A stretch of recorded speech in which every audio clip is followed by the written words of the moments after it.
You won't believe it. Truman turns around and forces a textbook fake smile, rushing off to work. Driven by curiosity, she secretly follows her wife to the hospital, only to be blocked by a nurse who won't let her in. Truman prepares to leave, then spins around to follow the nurse, but gets hit by a wave of wheelchair-bound patients, easily dodging them. In the corridor, she meets a nurse with a gurney, swaying, blocking her way.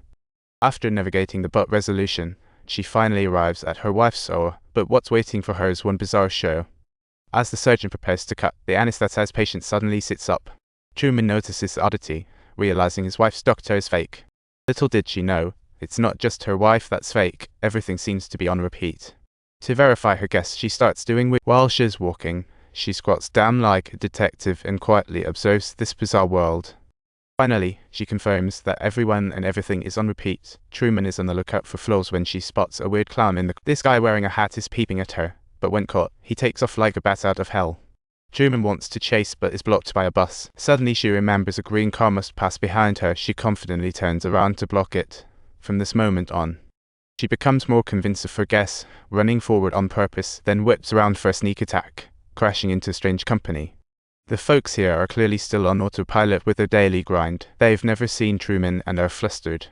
When the elevator opens, she finds it's not an elevator but the backstage. Security ejects her, citing renovation, but that won't console her. A morning full of wild experiences leads Truman to discover unusual scenes, but it's just the tip of the iceberg. She's living in a customized megastage. There are 5,000 cameras broadcasting her live 24/7, with 1.7 billion viewers witnessing her birth. People from 220 countries have watched her learn to walk the sea, the skies and the residents. All fake. They've grown up with Truman, and for 30 years she's lived obliviously under the cameras. The lead lady even sacrificed her youth. Becoming Truman's real wife, the audience witnessed the phony smiles and over-the-top acting. That's why the director made The Truman Show. This show generates yearly profits equivalent to a small nation's GDP. Everything can be props, and the director puts ads in her daily commute. And how's your lovely wife? Ads in household items too. It's a chef's pal, it's a dicer, grater, peeler all in one. Never need sharpening, dishwasher safe, same. That's amazing. These ads immediately paid off. Only Truman still blissfully lies in the director's script, happily saying good morning, morning. Good morning, oh, and in case I don't see you, good afternoon, good evening and good night. But from this day forward, the director's perfect world for her cracks as Truman drives to work as usual. Suddenly, a light falls from the sky and crashes down, startling Truman as she discovers it reads danger. Falling from the ceiling, she instinctively looks up, but there's not a cloud in sight. She can't explain this oddity. To ease her confusion, the director quickly explains over the intercom that it was a part falling from a malfunctioning passenger plane. That's good. You think him flying somewhere? Nope. Oh good. Not even Truman believes that, which makes the director even more uneasy. So, the manager is ordered to send Truman to the opposite island for an insurance task. He's reluctant, but is warned, fail and you'll be fired. To keep her job, Truman reluctantly heads to the dock, but facing the deep water, she feels a wave of panic. Next to a sunken boat, her legs go weak, unable to overcome her psychological barrier. She remembers a childhood trip with her dad that hit the storm. Her father wanted to turn back, but they were hit by the storm. She could only watch as he disappeared into the sea, and to this day, no body has been found. This past left her with a deep fear of the ocean, and seeing her today, the director finally breathes a sigh of relief.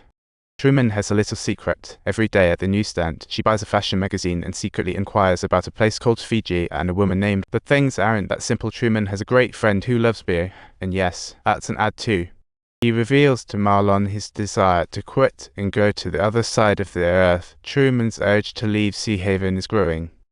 And another surprise, rain pours suddenly, but when Truman leaves, he finds it's only over his head. It is as if the program is experiencing a lag, and after quite a while, the rain finally catches up with Truman, leaving her completely soaked. She shares her travel plans with her wife, but the talk of car loans and mortgages keeps her firmly rooted in place. Seeing Truman unhappy, the director promptly has his wife use charm to console him. If loans can't hold you down, let's have a baby. Life kills all unrealistic fantasies. In this mundane life can flip at any moment. On the street, a familiar yet foreign voice makes her stop, despite the person sounding aged.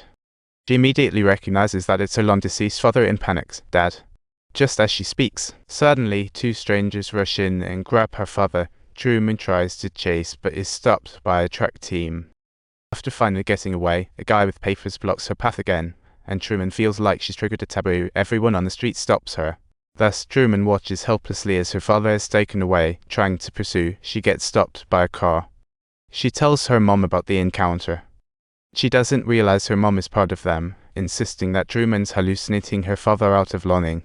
Her mother's words make Truman feel guiltier, so she reluctantly drops it for now. The recent oddities push her to the basement alone. As she browses childhood photos with her dad, her wife walks in, unable to believe she can see the missing father. Today, Dad.